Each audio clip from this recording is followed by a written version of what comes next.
Hi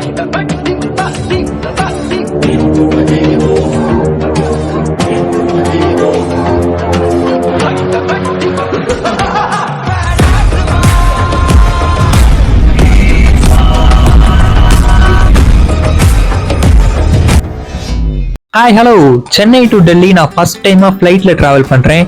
நீங்களும் first டைமா ஃபிளைட்ல travel பண்றீங்கன்னா கண்டிப்பா இந்த வீடியோ உங்களுக்கு யூஸ்ஃபுல்லா இருக்கும். ஏரோ ஹப் மால் வழியா சென்னை ஏர்போர்ட்டுக்குள்ள வந்துட்டேன். இதுதான் டெர்மினல் நம்பர் 4. இங்க தான் டொமஸ்டிக் ஃபிளைட்ஸ் எல்லாம் இருக்கும். ஒவ்வொரு ஃபிளைட் கம்பெனிக்கும் தனி கவுண்டர் இருக்கும்.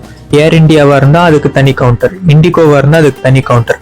நீங்க எந்த ஃபிளைட்டுக்கு புக் பண்ணீங்களோ அந்த கவுண்டர் போய் நில்லுங்க. அதுக்கப்புறம் நீங்க புக் பண்ண டிக்கெட்டோட PNR நம்பர் அந்த கவுண்டர்ல சொல்லுங்க. அவங்க எத்தனை லக்கேஜ்னு கேட்பாங்க. சப்போஸ் உங்க லக்கேஜ் 7 kgக்கு மேல இருந்துச்சுன்னா கார்ல எல்லாம் எப்படி டிக்கில தானே லக்கேஜ் போடுவோம், அது மாதிரி ஃபிளைட்ல டிக்கில போட்டு கொண்டு வந்துருவாங்க. உங்க பேக் 7 kgsக்குள்ள இருந்துச்சுன்னா நீங்க அதை கையிலேயே வச்சுக்கலாம். எல்லாம் ஓகேவா இருந்தா உங்களுக்கு போர்டிங் பாஸ் கொடுத்துருவாங்க. அது ஒரு டிக்கெட் மாதிரி தான். அதிலேயே போட்டிருக்கோம் எந்த பிளேஸ்ல வெயிட் பண்ணணும்ட்டு. ஸோ நீங்க அந்த இடத்துல போய் வெயிட் பண்ணணும். அப்புறம் உங்க லக்கேஜ, நீங்க எலக்ட்ரானிக் ஐட்டம்ஸ் வச்சிருக்கீங்களா அப்படின்றது எல்லாத்தையும் தரவா ஸ்கேன் பண்ணி தான் உள்ள அனுப்புவாங்க. இந்த ப்ராசஸ் எல்லாம் கம்ப்ளீட் பண்றதுக்கு எப்படி ஒரு 1.5 hours ஆகும். இப்போ உங்களுக்கு ஃபிளைட் 6 o'clockனா 4 o'clock நீங்க ஏர்போர்ட்ல இருக்கிற மாதிரி பிளான் பண்ணிக்கோங்க. அப்படியே ஒவ்வொரு ஆளா லைன்ல ஏத்துவாங்க. நான் வந்து ஏர் இந்தியா ஃபிளைட்ல ஏறினேன். ஸோ அவங்க ஏர் ஹோஸ்டர்ஸ் எல்லாம் இருப்பாங்க.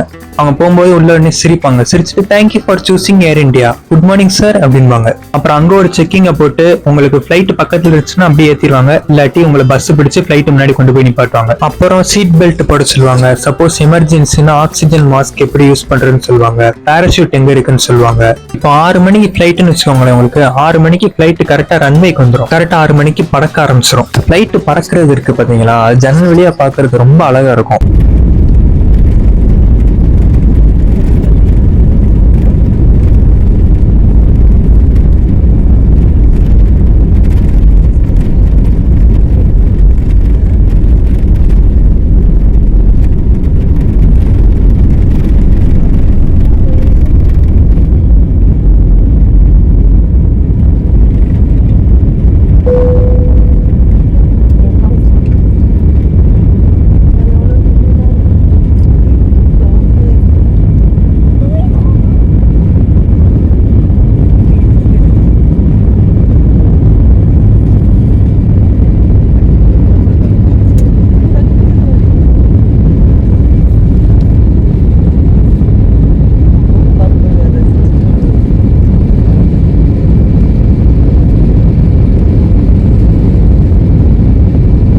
எனக்கு ஃபிளைட் 6 மணிக்கு ஓகேவா. கீழெல்லாம் ஃபுல் இருட்டா இருக்கு. கீழே லைட் போட்டுருக்காங்க. ஏர்போர்ட்லாம் நைட்டு மாதிரி இருக்கு. அதே இது மேல ஃபிளைட் பறந்த உடனே அந்த கிளவுட்ஸை தாண்டின உடனே அங்க பாத்தீங்கன்னா ஃபுல் வெளிச்சமா இருக்கு. அப்பதான் சூரியன் உதிக்குது. எனக்கே ரொம்ப விசித்திரமா இருந்துச்சு, ரொம்ப ஆச்சரியமா இருந்துச்சு ஃபர்ஸ்ட் டைம் இதை பார்க்கும்போது.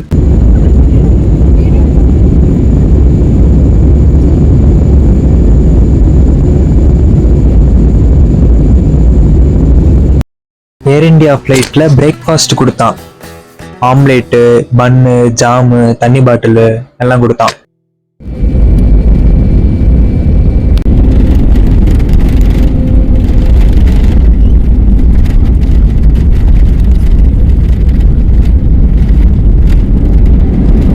$2400 கிலோமீட்டரை 3 மணி நேரத்துல கடந்திருக்குன்னா அந்த பிளைட் என்ன ஸ்பீட்ல போயிருக்குன்னு பாருங்க. 800 km/h போயிருக்கோம் குறைஞ்சது. கரெக்டா 2 hours 50 minutes தான் டிராவலு. நியூ டெல்லியில வந்து ஃபிளைட் இறங்குது. ஒரே பனிமூட்டமா இருந்துச்சு. ரோடே கண்ணுக்கு தெரியலன்னா பாத்துக்கோங்க. இங்க ஏர்போர்ட்ல நிறைய நாயா இருந்துச்சுங்க. அது கூட ஆனா ஸ்வெட்டர் போட்டு விட்டுருக்காங்க. நான் என் வேலையெல்லாம் முடிச்சுட்டு பழையபடி டெல்லி ஏர்போர்ட்டுக்கே வந்துட்டேன். இந்த டெல்லி ஏர்போர்ட்டை பத்தி ஒன்று சொல்லி ஆகணும். இந்த airport name Indira Gandhi international airport. பயங்கர பிரம்மாண்டமா இருந்துச்சு. ரொம்ப பெருசா இருந்துச்சு, நீட்டா இருந்துச்சு. பெரிய பெரிய பிளைட்ஸ், நிறைய பிளைட்ஸ் எல்லாம் இருந்துச்சு. சென்னை ஏர்போர்ட்டையும் இதையும் கம்பேர் பண்ணவே முடியாது. டெல்லி ஏர்போர்ட் அவ்வளவு பயங்கரமா இருந்துச்சு. நிறைய பஸ் ஸ்டாப் இருந்துச்சு. உள்ளுக்குள்ளே பஸ் வெயிட் பண்றதுக்கான லாங் இருந்துச்சு. அதுவுமே ரொம்ப சேஃபா இருந்துச்சு. உள்ளுக்குள்ள பாத்தீங்கன்னா அவ்வளவு செக்யூரிட்டி கார்ட்ஸ் இருப்பாங்க. எல்லாருமே மிலிட்டரி கன்ஸோட இருப்பாங்க. ஸோ ஏர்போர்ட் வந்து ஹை செக்யூரிட்டியா இருக்கும். ஏர்போர்ட்டுக்குள்ளே நிறைய ரெஸ்ட் ரூம்ஸும் இருக்குங்க. அதுவும் ரொம்ப நீட்டா இருக்கும். நீங்க எப்ப வேணாலும் யூஸ் பண்ணிக்கலாம். அதே மாதிரி ஏர்போர்ட்டுக்குள்ள நிறைய கடையா இருக்குங்க. பட் ஆனால் நீங்க எதுவும் அங்க வாங்காதீங்க. ஏன்னா அங்க ரொம்ப எல்லாம் விலை கூடையா இருக்கும். வெளியில விற்கிற அதே ஐட்டம் தான் உள்ளுக்குள்ள விலை கூட இருக்கும்.